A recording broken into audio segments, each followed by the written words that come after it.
आज की जो वर्कशीट है ना बच्चों, उसमें हम स्क्वायर रूट सीखने जा रहे हैं। क्या सीखने जा रहे हैं? स्क्वायर रूट सीखने जा रहे हैं। और बहुत मज़ा आएगा क्योंकि ये गेम है, एक तरह से गेम के तरीके से फटाफट खेलेंगे और सीख लेंगे जल्दी से। तो बच्चों स्टार्ट कर देते हैं। देखो यहाँ पर प्रिया और रिया जो है वो गेम खेल रही है रोप स्कीपिंग का, मतलब रस्सी से कूदेंगी। ठीक है, आप देख सकते हैं पिक्चर में। तो वो कह रही है कि रिया कहती है दीदी को कि दीदी we will play game by new method today. आज हम एक नए तरीके से ना गेम खेलते हैं। तो उसने बोला भाई कैसे खेलोगी? उसने बोला दीदी देखो पहले ना you will skip rope single time. दीदी आपने एक बार कूदना, दीदी आप एक बार कूदना। चलो दीदी एक बार कूद गई। फिर उसने कहा दीदी मैं ना फिर 2 बार आपसे ज़्यादा कूदूंगी। यानी कि अगर उसकी दीदी एक बार कूदी है तो वो 2 बार ज़्यादा, यानी कि वो 3 बार कूदेगी। ठीक है, फिर कह रही दीदी ऐसा करना फिर आप 2 बार दोबारा कूदना। अब दीदी मतलब जितना वो कूदी है ना तो उससे 2 बार ज़्यादा, यानी कि अब वो कितना कूदी है छोटी लड़की? 3 बार। तो वो दीदी उसकी कितनी कूदेगी? 5 बार। फिर से बोला दीदी मैं भी ना 2 बार आपसे ज़्यादा कूदूंगी। तो 5 का कितना हो जाएगा? 7। वो 7 बार कूदेगी, वो 7 बार कूदेगी। तो इस तरीके से वो कह रहे दीदी हम चलता रहेगा चलता रहेगा चलता रहेगा। और देखते हैं जो पहले रुक गया वो हार गया। तो whoever will get tired and not able to skip rope further she will loss the game, कि वो गेम जो है हार जाएगा। तो गेम स्टार्टेड, गेम शुरू हो गई। उसके बाद क्या हुआ? प्रिया जो है वो 21 बार जो है कूदी। कितनी बार? 21 बार कूदी। तो फिर क्या हुआ बच्चों? उसके बाद when Priya started to skip 23 time, जब रिया जो है ना वो 23वीं बार कूदने लगी तो she could only skip 11 times. ठीक है, एंड टोल्ड हर सिस्टर, उसने अपनी बोला बहन को कि you had won the game दीदी वी शुड ऐड। अब उन्होंने बोला दीदी आप गेम जीत गई, मैं हार गई। ठीक है, तो इसका मतलब कौन रुक गया? कौन आगे नहीं कर पाया? छोटी बच्ची प्यारी सी गुड़िया नहीं कर पाई और उसकी दीदी जो है वो जीत गई। ठीक है, दीदी कौन है? प्रिया है, वो जीत गई। ठीक है, तो अब उन्होंने बोला दीदी हम ना जो कूदे थे ना उसका टोटल करते हैं। देखो पहली बार प्रिया कूदी थी ना तो टोटल मिला के कितना कूदे वो दोनों मिलके? 1 बार। तो 1 का स्क्वायर हो गया। तो इसका मतलब अगर हमें सम ऑफ फर्स्ट ऑड नंबर निकालना है तो हम कैसे कर सकते हैं? अगर हम पहले नंबर को जोड़ देंगे तो वो स्क्वायर बनता है, ये बता रहा है। अभी इससे क्लियर नहीं होगा, दूसरे से क्लियर होगा। रिया दूसरी बार कूदी थी तो टोटल मिला के कितनी बार कूदे? प्रिया का 1 बार और रिया का 3 बार, तो टोटल 4 हो गया। अब आप देखो कि ये 4 जो है 2 का स्क्वायर है ना। तो अगर हम ओड नंबर को देखो, शुरू के ओड नंबर को जोड़ते हैं, ये एक नई चीज़ की पता लग गई। ये अगर शुरू के ओड नंबर को जोड़ते हैं तो हमें स्क्वायर प्राप्त होता है, हमें वर्ग प्राप्त होता है। ठीक है, देख सकते हो आप। फिर उसके बाद प्रिया की बारी थी। ठीक है, तो प्रिया वो पहली बार प्रिया कूदी 1 बार, फिर उसकी दीदी रिया कूदी 3 बार। ठीक है, तो उसके बाद 5 बार हो गया।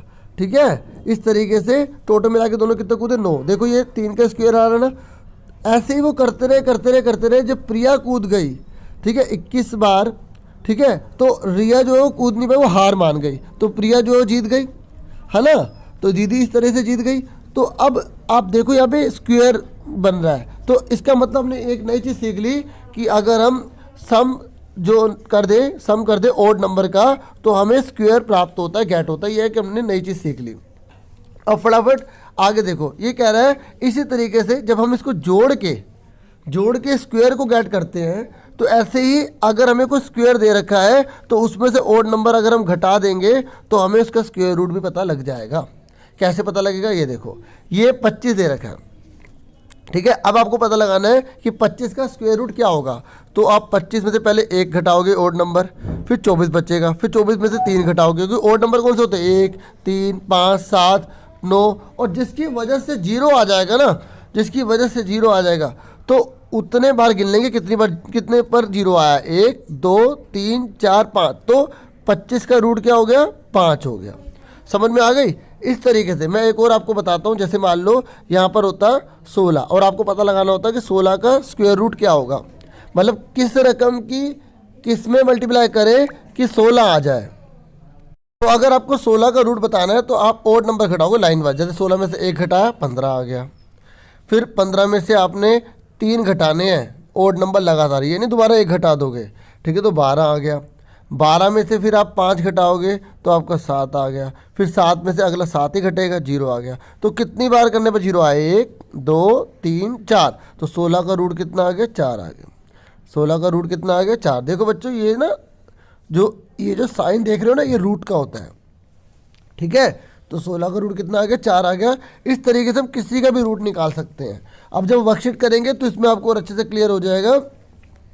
तो सबसे पहले क्वेश्चन स्टार्ट करते हैं जो आपको कॉपी पे करने हैं, ठीक है। हो सके तो आप पूरा नोट कर सकते हो तो पूरा नोट कर लेना, ठीक है। तो फटाफट स्टार्ट करते हैं। इसने बोला है कि पहला, how many times Priya and Riya both had skip the rope. ये कह रहा दोनों ने मिलकर कुल कितनी बार कूदा। तो देखो ये टोटल करके करते हुए तो आ रहे थे, पहली बार का टोटल, फिर जब दोनों कूदे तो 2 का टोटल, 3 का टोटल, 4 का टोटल। तो 11वीं बार में प्रिया ने 21 बार कूदा था। तो पूरे दोनों को मिला के टोटल कितना हो गया। तो आपको पता ना 1 2 3 4 5 6 7 8 9 10 11, तो 11 का स्क्वायर कर देंगे, 11 मल्टीप्लाई 11 121 आएगा। अगर हम जोड़ने लगे तो कितना टाइम चला जाएगा। तो ये चीज़ हमने सीखी कि अगर हम लगातार ओड नंबर को जोड़ना चाहते हैं तो जितने नंबर है वो उसका आप स्क्वायर कर दो, 121 आ गया। देखो आप यहाँ देख सकते हो। तो इस तरीके से इस वाले का आंसर कितना आ गया, 121 आ गया। फिर हमसे पूछा गया है कि प्रिया जो है वो कितनी बार कूदी, खाली केवल प्रिया का बताना है। तो देखो प्रिया पहले कूदी 1, उसके बाद फिर 5, उसके बाद प्रिया जो है कूदी 9, फिर प्रिया कूदी 13, फिर उसके बाद प्रिया कूदी 17, फिर उसके बाद 21। तो अब इन सबको जोड़ लो। जब आप इसको जोड़ोगे तो आपका आंसर आ जाएगा 66, ठीक है। तो 66 आप यहाँ पर आंसर लिख दोगे, ठीक है। तो यहाँ पर 121 था, यहाँ 66 आ गया। अब उसने बोला रिया कितनी बार कूदी, खाली रिया का देखना है। तो अब रिया का देखो, रिया कितनी बार कूदी, पहले 3, ठीक है। उसके बाद रिया कितनी बार कूदी, 7, फिर कितनी बार 11, फिर कितनी बार 15, फिर कितनी बार 19। अब इन सबको जोड़ोगे तो आपका आ जाएगा आंसर 55। कितना आ जाएगा, 55 आ जाएगा। तो यहाँ पर 121 था, ठीक है, यहाँ पर 66, यहाँ 55। अब चेक करो कि तुमने सही निकाला नहीं निकाला। इन दोनों को जोड़ के देखो, क्योंकि दोनों को जोड़ोगे तो दोनों ने मिला के 121 कूदा, 121 आ रहा नहीं आ रहा, आ रहा है भाई, आ रहा है ना बच्चों। तो इसका मतलब हमने सही करा है। अगला बोला है कि what do you think who has won the game. बताओ कौन जीता है, प्रिया जीती या रिया जीती। तो देखो प्रिया जो है वो 21 बार तो कूद गई, लेकिन रिया नहीं कूद पाई, उन्होंने मना कर दिया। तो यहाँ पर आंसर आप लिखोगे, मैं अब आपको आंसर दिखा देता हूँ कि इन दोनों के आंसर क्या क्या हैं, ठीक है। पहले चलो समझ लो थोड़ा सा, फिर आंसर देख लेना। तो यहाँ पर तो आप लिख दोगे प्रिया जीत गई है और रिया हार गई। अभी दिखा दूँगा कॉपी पे, पहले ये भी समझ लो। ये कह रहा है कि चेक फ्रॉम फॉलोइंग नंबर, आपको बताना है कि कौन सा स्क्वायर होगा और कौन सा स्क्वायर नहीं होगा। देखो मैंने आपको बताया था ना कि अगर यूनिट डिजिट पे 8 लिखा आ जाता है, ठीक है, 7 लिखा आ जाता है, 3 लिखा आ जाता है, तो वो स्क्वायर नहीं होते हैं, ठीक है। और ये कह रहा है जो परफेक्ट स्क्वायर है उनका आपको स्क्वायर रूट निकालना है। तो 289 का और 144 का निकालना है। इसको बच्चों हम पता है किससे निकालेंगे, क्योंकि जो वर्कशीट में दिया है उसी तरीके से निकालेंगे हम। इसको ये सब्ट्रैक्शन विधि से निकालेंगे, घटाने वाली विधि से निकालेंगे। तो अब फटाफट मैं आपको आंसर दिखाता हूँ। अब फटाफट आंसर देख लो। तो बच्चों आंसर देख लो। तो आंसर जो प्रिया का था, प्रिया हैज़ वॉन द गेम, ये लिख देना। उसके बाद आपसे बोला गया था कौन सा परफेक्ट स्क्वायर है कौन सा नहीं है। तो 128 नहीं है क्योंकि इसकी यूनिट डिजिट जो है 8 है। इसने रीज़न नहीं पूछा, सिर्फ हमने आंसर लिख दिया कि परफेक्ट स्क्वायर नहीं है, ठीक है। उसके बाद इसने बोला था जो परफेक्ट स्क्वायर है उसका आपको रूट निकालना है। तो रूट ये नहीं है कि आप सीधा लिख दोगे, कई बच्चे क्या करेंगे 289 है, ठीक है, इसका सीधा रूट लिख देंगे भाई 17 आ गया। ऐसे नहीं करना, आपको पूरा घटाने वाली विधि से ही करना पड़ेगा। सब्ट्रैक्शन मेथड बोलते हैं इसको, नहीं तो एग्जाम में नंबर काट दिए जाएंगे, ठीक है। एग्जाम में वैसे लिखा हुआ आएगा, ठीक है। सब्ट्रैक्शन मेथड से करो, घटाने वाली विधि से करो। तो कैसे करना बच्चों, पहले 1 लेस करेंगे, फिर 3, फिर 5, फिर 7। देखो मैंने 2 एक ही लाइन में लिखे हैं, इससे क्या होता है कि काउंट करने में दिक्कत नहीं आएगी। पहले 1, फिर 3, फिर 5, फिर 7, फिर 9, फिर 11, ऐसे से आप लेस करते चले जाना। और देखो लेस किस में करना ये भी सुन लो। जैसे यहाँ पे 288 बचा तो 288 में से 3 घटाना है, फिर 285 बचेगा तो 285 में से 5 लेस करना है, फिर 280 बचेगा तो 280 में से 7 लेस करना है, फिर 273 बचेगा तो 273 में से 9 लेस करना है। और जब तक करते चले जाओ जब तक जीरो नहीं आता। तो देखो जीरो जरूर आएगा। अगर आपने कहीं गलत कर दिया सब्ट्रैक्शन करने में तो आपकी गलती होगी। अब ये गिन लो कि कितनी बार करने पर जीरो आया।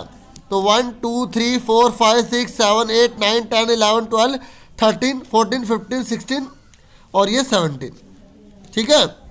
तो 17 करने पर क्या है, तो इस तरीके से 289 का 17 आ जाएगा। तो लास्ट में आप लाइन लिख देना, स्क्वायर रूट ऑफ 289 इज 17, ठीक है, ये आप देख सकते हैं। तो आप स्क्रीनशॉट ले सकते हैं इसका, ये लो मैंने छोटा कर दिया। अब उसके बाद नेक्स्ट क्वेश्चन देखते हैं। तो आगे देखो, इस तरीके से 17 है, 17 है, परफेक्ट स्क्वायर नहीं है, ठीक है, 77 नहीं है क्योंकि यहाँ पे 7 लिखा हुआ है। अब उसके बाद 144, ये परफेक्ट स्क्वायर है क्योंकि यहाँ 4 है। अब फटाफट क्या करेंगे, हम घटाने वाली विधि से करेंगे। तो इस तरीके से आप घटाते चले जाओ, ठीक है। और आपको सर हमें ये ध्यान में नहीं है कि 7 था इसलिए परफेक्ट स्क्वायर नहीं है। आप क्या करो, वही ओड नंबर घटाते रहो। अगर लास्ट में 0 नहीं आया, माइनस का आ गया, तो आप समझ जाना कि परफेक्ट स्क्वायर नहीं है। आप ऐसे भी कर सकते हो, ठीक है। लेकिन आपको रूल याद होने चाहिए जो हमने पिछली वर्कशीट में करे थे, कि अगर यूनिट डिजिट में 7 लिखा आ जाए, 3 लिखा आ जाए, 8 लिखा आ जाए, तो वो परफेक्ट स्क्वायर नहीं होते हैं, है ना। इस तरीके से देखो 144 का भी हमने कर दिया, पहले 1 लेस किया, फिर 3, फिर 5, फिर 7, फिर 9, फिर 11, फिर ऐसे करते गए करते गए करते गए करते गए, तो हमारा 0 आ गया। तो 0 कब आया, गिन लो कितनी बार आया।